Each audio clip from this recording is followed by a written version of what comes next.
In this video, I'm going to tackle the dangerous subject of Jake Paul for just YouTube viewers. Got a few coming out this week, but this is going to probably be my most in-depth. If you want to get my take on Jake Paul, stick around and let's groove out to the intro.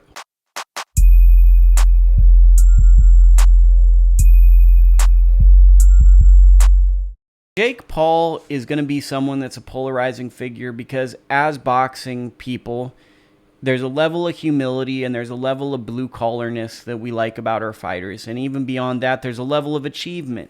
So when fighters start talking about like Ryan Garcia or even Errol Spence for that matter, talking about I'm the A side. Well, Jake Paul is more of an A side than either of those fighters, if we're going to be fair. And when we start talking about A side achievement based around viewership, numbers, and ticket sales, you can't dismiss Jake Paul because he does bigger numbers than probably any boxer outside of Floyd Mayweather, Manny Pacquiao, who else might be? Maybe Tyson Fury. And that's about it. You know, he's as big of a star based on his public platforms as all these people. So if we're no longer allowing achievement to be how we look at the criteria of marquee boxing star, if we're going to go off of numbers in the business of boxing, then Jake Paul has more of a claim than these other people because he worked his butt off, build a social media presence, and now he can draw in viewership. What is he doing? He's kind of like Andy Kaufman. Andy Kaufman was doing the pro wrestling thing, and he was wrestling women in southern states, and he was saying, I'm the toughest intergender wrestler. Well, what Jake Paul is doing is he's targeting MMA fighters, popular UFC fighters, and he's playing on a trope that UFC fans bought into, that UFC is better than boxing. We make better fights. We got the better fighters. So he's victimizing some people who have built these attachments with MMA fighters and are like, we don't like boxing. We like MMA. We prefer the striking of MMA and this and that. And I think most people who like high level anything enjoy both, right? They enjoy both things. They probably, like, for me, I can watch an MMA fight, but I want to watch the highest level of the sport. I just can't watch the low level fights. For me with boxing, I watch from club shows to anything because I just enjoy the sport. I don't enjoy MMA as much, but you give me the two best in the world in MMA, I'll watch it, you know? And I think most people are rational like that. There's a little bit of hatred between the two because, to be fair, the UFC and MMA's growth was built on kind of an FU to boxing. That was the marketing strategy, and it's like a very unhelpful standpoint when the two kind of coexist. I think we've gotten to a better place, but Jake Paul is kind of preying upon those beliefs that were laid in like the late 2000s, early 2010s of just this kind of very rudimentary, aggressive, kind of simpleton mentality of UFC is better than boxing. So now in his latest world tour of fighting former MMA legends, UFC legends, he's taken on Nathan Diaz from Stockton. Nate Diaz was a lightweight in the UFC, fought all the way at 170. He's fighting at a catch weight of 200 pounds. For anyone that's never been around Nate Diaz, he's massive. He's really, really big. So if you're like, oh, he's a little guy, he's 155. Nate walks around probably about 190 all the way to 200 pounds. He's really big, he's really tall, and he's really friggin' tough. This is not, to me, like what Jake Paul is doing, honestly, I respect it because Jake Paul could be doing a dog and pony show right now. Jake Paul could go, okay, I'm going to fight John the Janitor. Like, what's that guy? KSI, right? KSI is fighting underwhelming competition and preying upon his fan base, basically. So KSI is going out, finding journeyman fighters, creating great, interesting narratives to his fans that watch him play. I don't know what he does, but I assume probably video games. He's probably like a fun guy to watch him play along with a video game. He's finding guys that he can beat up, all right? And he's creating stories like, I'm going to fight two guys in one night. I'm going to fight this guy who has this type of thing. But they're all relatively not a threat at all to him, right? So he's in these fights that are relatively low risk, but they're very fun for his fans because he knows that attachment to his fans, and he builds a strong base with his fans, and it's a fun night to watch this guy who built himself up on the internet transition into like a boxer, which is like, I think the way a lot of this influencer stuff is going is for certain influencers, it's like, I'm kind of nerdy, but now I'm going to transition into like the most masculine, tough thing ever. I'm a tough guy now. I'm a boxer. And it's like there's this dichotomy of that juxtaposition between the two of nerdy dude transitioning into being a fighter. And you see it because you see a lot of them being really nervous. They're like, I brought a pillow, I'm going to knock you out. And it's like you look at a great fighter like Terrence Crawford, he's very respectful because he's keeping it all inward and he knows what he's capable of.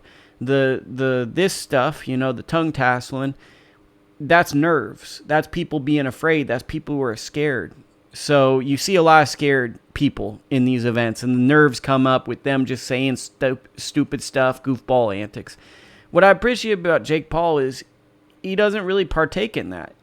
I see a guy who's working really hard. He has the belief that he one day will be a world champion through hard work, and he is gradually improving. It's just he's starting so late in the sport. He's picked up big wins over credible opponents. Now we just have to see how far can the talent component get him late in life. J. Leon Love and BJ Flores have done a fantastic job. He's committed full on with the sport. And to be honest with you, for as much of a circus as Jake Paul fights should be, he treats the sport of boxing with love and respect. He's very compassionate to the sport. He has a genuine passion for boxing and he's respecting the game. I think the problem is, a lot of people have, is he gave birth to a lot of goofballs who don't share the same level of love and affection to the sport of boxing. So he gets a backlash based off of he's so friggin' influential. People just copy what he does because he's one of the gold standards. Jake Paul's YouTube channel is bigger than most distribution channels' reach that put on his fights. That's how big Jake Paul is in the scheme of things. We're looking at like a Fortune 500 CEO just coming into boxing and willingly try to fight to be a world champion. I still think he'll be a world champion because greed is real and there's always a pathway when enough money is involved. But now we're getting to an interesting point because Nate Diaz is a real fighter, a tough guy, a guy who's not going to come in and be basically lay down, not be a willing accomplice, a willing person to go, okay, you're going to pay me a lot, let me get embarrassed by this guy. He's at deficits, right? He's going in at a higher weight, but he is a big guy. But I think that there's a lot of interesting questions to be asked to Jake Paul, and this is why I actually like Jake Paul. I'm a Jake Paul fan. Jake Paul has made me a fan, and why am I a Jake Paul fan? He's coming off a loss to Tommy Fury. For some reason, that rematch didn't happen. To be honest, I'm not really interested to see a rematch just at this moment, so that's fine. I don't care. But here's the thing that I do like. Jake Paul is taking on a guy who, yeah, he's smaller, but he's physically tough. He's got a mentality of Stone Cold Steve Austin from pro wrestling, where he's like a anti-authority guy, smokes weed, I'll do what I want, flip you off, tough guy persona. But Jake Paul is not intimidating Nate Diaz. And he's going off of a loss to basically fighting a guy who's not the most fundamentally sound boxer at all, but he's going to land volume. And he's going to be tough and he's going to be aggressive. And this fight comes down to simply, can Jake Paul either outbox Nate Diaz or can he keep him off with power? This is not the easiest fight to come off of a loss. Yes, I get it's marquee, and I get it's a fun fight to sell to the fans, but this is a difficult fight. And anybody acting like this is just a walkover isn't really thinking about it rationally. They're thinking about it, well, this is the system in place and this and that. This is a hard fight. Now, am I going to watch it? Maybe. It just depends on where my life takes me. I'm hoping that doctor clears me and I get to do some athletic stuff, and if that's the case, your boy is gone. I'm probably going to take like a vacation if I get to be off the surgery thing. But this is commendable because this is a very hard, tough, and rugged fight for Jake Paul to take on. I think it's interesting, and I think it's interesting to see how Jake Paul is evolving and becoming like a force in boxing. He is a legit promoter who is building talent, and it's going to be interesting to see how he evolves because it seems as though Jake Paul has a better grasp on kind of where the world is going in terms of social media and in terms of trends than other fighters. He just signed a fighter who's on a TV show, And they had like this viral content video where it was like very interesting and fascinating. And that just kind of tells you that he has a sense of how to make things that relate to people. And you look at his opponent choices. He could have done a stay busy fight. He picks Nate Diaz because Nate Diaz has a huge following and it's an interesting fight to a lot of people. It creates doubt. It creates intrigue. So that's who he targets. He targets people that move the needle. Now, the pushback is Bob Santos told me if he's trying to be a world champion, he needs some guys that'll test him. When does he start to take fights, or does he ever take fights with guys who maybe there's more risk than there's reward in their name value? Jake Paul is very strategic where he's fighting guys who there's a higher risk and or there's a higher reward for him. He's fighting credible, famous people that are fighters, but they're all at a deficit going into boxing. Will he ever take on like a lightweight or a welterweight that's 41 years old but was a pro boxer? Is that ever part of the system, or is this going to be more of a let's have him face certain type of people? Maybe he wins a fight, loses a fight. Is there a world championship trajectory, or is this the modern remix of what Butterbean was doing and what Kimbo was doing, but possibly with bigger name value at stake? That's where it is, because at first I thought this was just the modern Butterbean Kimbo kind of variety fight.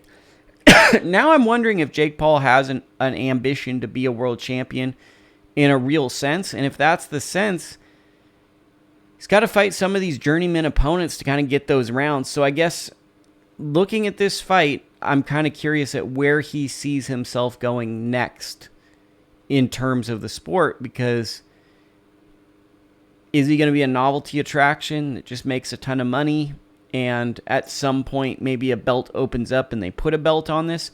Or is he going to challenge some guys that were boxers for a while? I don't know, but I think that Jake Paul has shown enough of a commitment to boxing that I treat him like a boxer now. He's not embarrassing, and his shows aren't embarrassing, and he's giving people like Shadeja Green, Ashton Silve, a lot of good fighters opportunities. And so because of that, I'm fine with it. I'm losing my voice. I'm coughing. So that means I'm done. Leave a comment. Tell me what you think.